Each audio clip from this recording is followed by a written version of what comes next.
Good morning बच्चों। आज हम लोग अगला सवाल पढ़ेंगे प्रॉफिट एंड लॉस का। कल हम लोग देखे थे, उनका सूत्र देख लिए थे कि लाभ का सूत्र क्या होता है, हानि का सूत्र क्या होता है, लाभ कब होते हैं, हानि कब होते हैं, उसको देखे थे। और आज हम लोग इससे आगे पढ़ेंगे कि प्रतिशत लाभ का फॉर्मूला क्या है, प्रतिशत हानि की फॉर्मूला क्या है ना। लाभ होने की स्थिति में क्रय मूल्य या विक्रय मूल्य कैसे निकालेंगे, हानि होने की स्थिति में क्रय मूल्य या विक्रय मूल्य किस प्रकार से निकालेंगे, इस बात को आज हम लोग देखेंगे, पढ़ेंगे। ठीक है, तो चलिए अपन लोग क्लास 8 की बात कर रहे हैं। क्लास 8 चैप्टर का नाम होगा profit and loss. Profit and loss, लाभ और हानि, जिसमें कल हम लोग देख लिए थे कि लाभ कैसे होता है, हानि कैसे होता है, इस बात को हम लोग समझ लिए थे। और आज देखना है कि प्रतिशत लाभ किस प्रकार से निकालेंगे, प्रतिशत हानि कैसे निकालेंगे, है ना।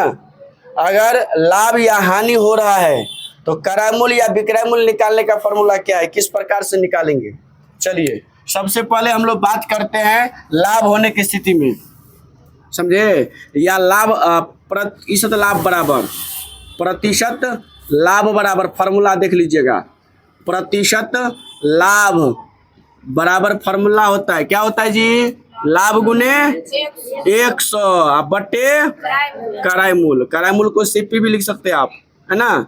लाभ गुने 100 बटे क्रय मूल्य, ये प्रतिशत लाभ बराबर फॉर्मूला है।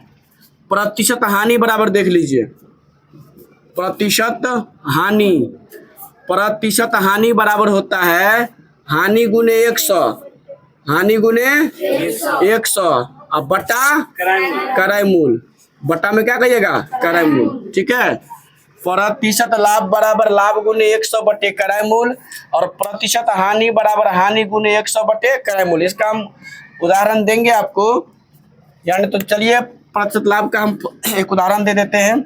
जैसे मान लो आपको कहेगा कि किसी वस्तु का एसपी जो है 1000 रुपया है ना, और सीपी जो है 800 रुपया है, समझे। किसी वस्तु का एसपी कितना है 1000, एसपी कितना 1000 और सीपी कितना दिया है 800 रुपया। आपको कह देगा कि इसका प्रतिशत लाभ बताइए, लाभ कितना है, प्रतिशत लाभ। तो आप जानते हैं, सबसे पहले निकाल लीजिए लाभ, यहाँ पर तो हल कहना ही है। सबसे पहले क्या निकालेंगे, लाभ।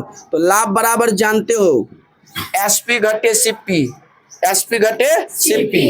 एसपी कितना है 1000 और सीपी कितना है 800।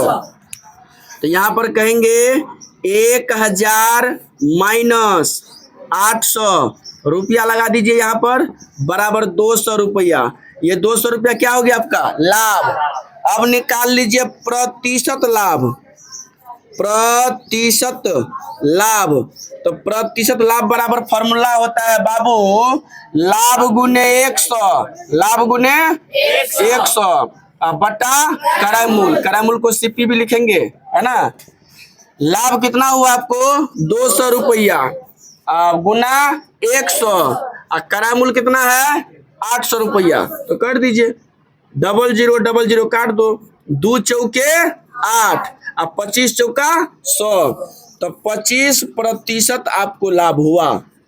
क्या प्रतिशत, 25%। उसी प्रकार से हानि में देख लेंगे, अगर सीपी होगा ज्यादा एसपी होगा कम तो हानि होगा, अब बस हम निकालेंगे प्रतिशत हानि। तो समझ गए आप लोग, अगर किसी वस्तु का एसपी दिया हुआ है 1000 रुपया, सीपी दिया हुआ है 800 रुपया, तो पहले हम निकाल लिए लाभ, लाभ निकल गया 200 रुपया। हम प्रतिशत लाभ का फॉर्मूला जानते हैं, लाभ गुने 100 बटे क्रय मूल्य। तो लाभ गुने 100 बटे क्रय मूल्य दे दिए, 200 लाभ हो गया और गुना 100 और बटा क्रय मूल्य 800 दे दिए, काट दिए तो 25 निकला, 25% आपका आंसर हो गया। इसी प्रकार से प्रतिशत हानि निकलेगा, आराम से निकाल लोगे। मिटा दे इसको, समझ गए आप लोग, समझ में आया ना। चलिए अगला देखते, फॉर्मूला देखते पहले। ये पहला फॉर्मूला प्रतिशत लाभ प्रतिशत हानि। अब देख लीजिए, अगर लाभ होगा, इधर लाभ वाला है इधर हानि वाला हम लिख रहे हैं, ठीक है। अगर लाभ हो रहा है तो किस प्रकार से हम लोग एसपी ज्ञात करेंगे लाभ होने की स्थिति में? एसपी बराबर, एसपी बोले तो सेलिंग प्राइस, विक्रय मूल्य। एसपी बराबर फॉर्मूला होता है सीपी इंटू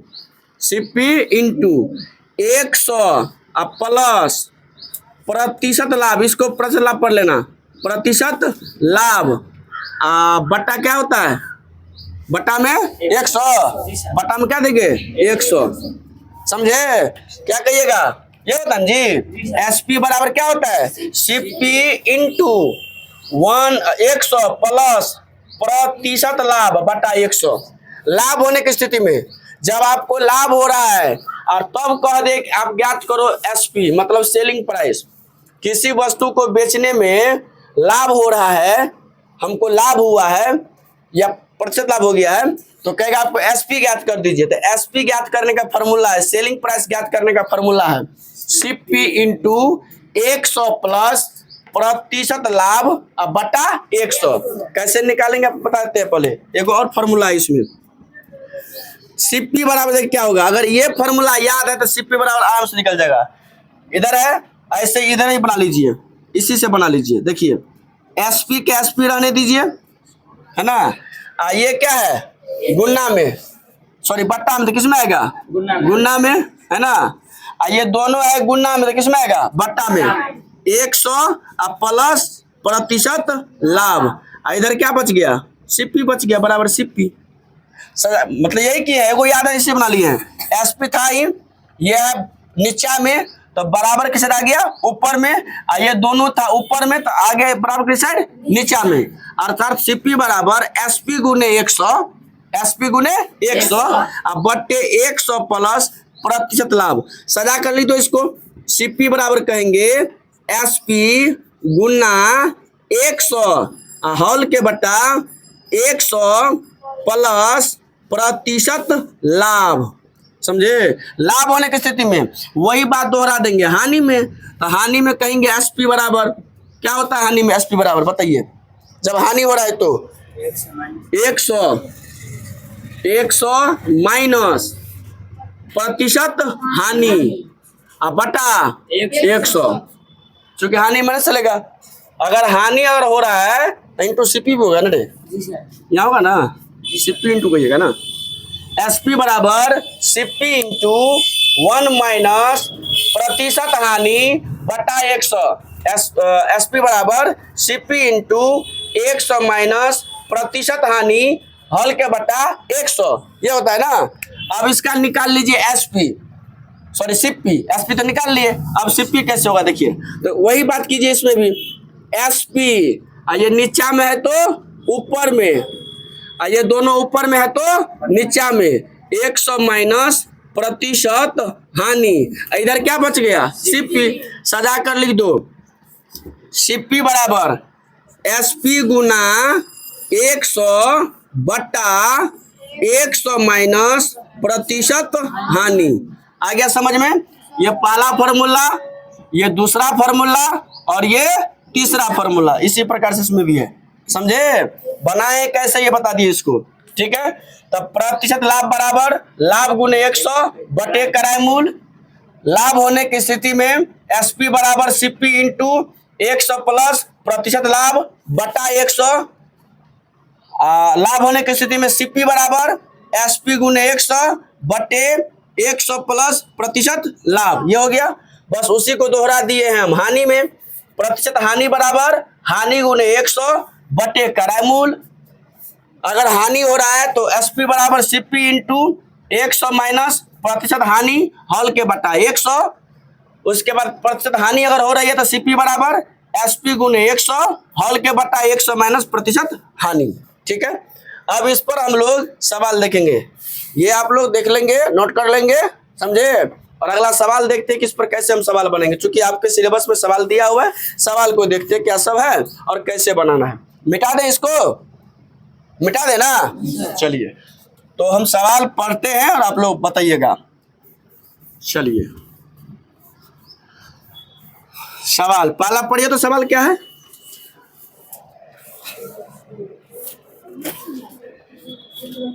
पढ़ो, जोर से पढ़ो।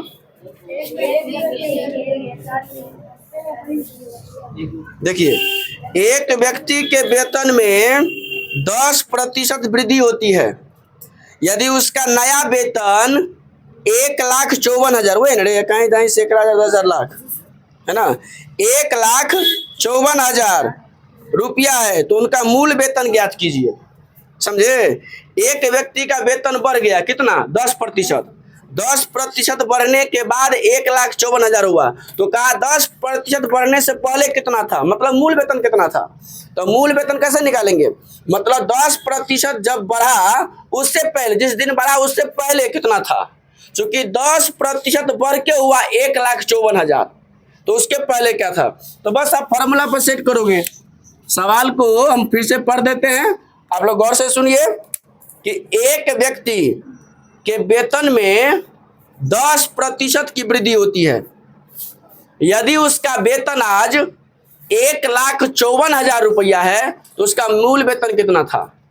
समझे? एक व्यक्ति के वेतन में कितना प्रतिशत वृद्धि हुआ? 10%। कितना? तो वेतन कितना हो गया? 1,54,000। तो मूल वेतन कितना है?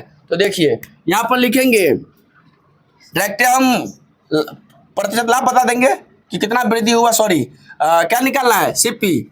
क्या निकालना है? सीपी। एक तो समझ, सीपी एसपी दिया हुआ है, जो बढ़ गया है वेतन वो एसपी हो गया, जितना बढ़ा है वो प्रतिशत लाभ हो गया। तो यहाँ पर कहिए एसपी बराबर, फॉर्मूले पर बनाइए, एसपी बराबर 1,54,000 रुपया, है ना, और प्रतिशत लाभ, सॉरी हाँ, प्रतिशत लाभ, प्रतिशत लाभ कितना है? 10%। चूंकि वृद्धि हुआ 10% का, वृद्धि क्या परसेंटेज का? 10% का। तो आपको निकालना है सीपी। सीपी बराबर हुआ, तो सीपी बराबर फॉर्मूला जानते हैं, बताइए क्या होता है। सीपी बराबर एसपी गुने एसपी गुने 100 अब बटा 100 प्लस लाभ प्रतिशत, प्रतिशत लाभ, है ना। तो चलिए कहेंगे या सीपी बराबर एसपी का मान कितना है? 1,54,000 गुना 100 हॉल के बट्टा 100 प्लस कितना बढ़ गया ये? 10%। समझे? या कहेंगे सीपी बराबर 1,54,000 गुना 100 बट्टे 110। 110 काट दीजिए, कटेगा? नहीं कटेगा जी, इसको काटो, काटो 11 से, 11 कान 11, 4 ना बच गया, 11 चौके 44, 00। तो काट के हो गया बाबू सीपी बराबर 1,400, इधर कितना है? 100, दोनों गुना कीजिए, सीपी बराबर 1,400 और 00 बढ़ जाएगा इसमें, इतना रुपया हुआ। समझे? तो पहले मूल वेतन कितना था इसका? कहेंगे अतः मूल वेतन कितना था? 1,40,000। कितना? 40,000। ये आपका हो गया आंसर। ऐसा सवाल रहेंगे तो आप लोग नहीं बना लोगे? आराम से बन जाएगा। तो देखिए आपको सिर्फ सवाल दे दिया है प्रॉफिट एंड लॉस का, अब बता दे इसमें वेतन वाला, तो वही बात है। आप समझो कि 10% वृद्धि हुआ तब 1,54,000 हुआ, तब ये हो गया एसपी, ये दिया हुआ था सीपी, आराम से निकाल लेंगे। तो सीपी का फॉर्मूला मालूम है, बन जाएगा ना। अगला सवाल है कि एक दुकानदार 2,400 रुपया में 80 वस्तुएं खरीदती है। एक दुकानदार है, टोटल रुपया कितना लगाता है? 2,400 रुपया, तो उसको वस्तु कितना मिलता है? 80 पीस वस्तु मिलता है। ठीक है, उन्हें 16% लाभ पर बेचना है या बेचता है, 16% के लाभ पर बेच देता है। तो कहता है एक वस्तु का विक्रय मूल्य ज्ञात कीजिए। एक वस्तु का विक्रय मूल्य कितना है? देखिए सिंपल बोले समझिए, उसको बनाएंगे ना आप लोग, खुद बना के लाएंगे। दुकानदार कितना रुपया लगाया? 2,400। कितना? 2,400। वस्तु खरीदा कितना? 80 को। तो हम देख लेते हैं कि एक वस्तु का क्रय मूल्य कितना है, कितना में खरीदा। इससे काट दीजिए, 8 तिरिक 24, 30 रुपया। एक वस्तु का क्रय मूल्य हो गया 30 रुपया। तो क्रय मूल्य सीपी मिल गया तुमको 30, अब परसेंटेज लाभ 16, कितना? 16। तो क्या तुमको एसपी नहीं आएगा? एसपी बराबर फॉर्मूला जानते हो ना, सीपी इंटू और क्या होता है 100 प्लस प्रतिशत लाभ अब बटे 100, उस पर बना दो। चूंकि 2400 रुपया में 80 वस्तु, तो एक वस्तु का क्रय मूल्य 30 रुपया। अब प्रतिशत लाभ मुझे मालूम है 16%, तो उसके बाद एसपी निकाला तो आराम से बन जाएगा। ऐसा नहीं सवाल पूरा का पूरा दिया हुआ है, पूरा बन जाएंगे ना आराम से। तो अगला सवाल हम लोग कल देखेंगे। चलिए।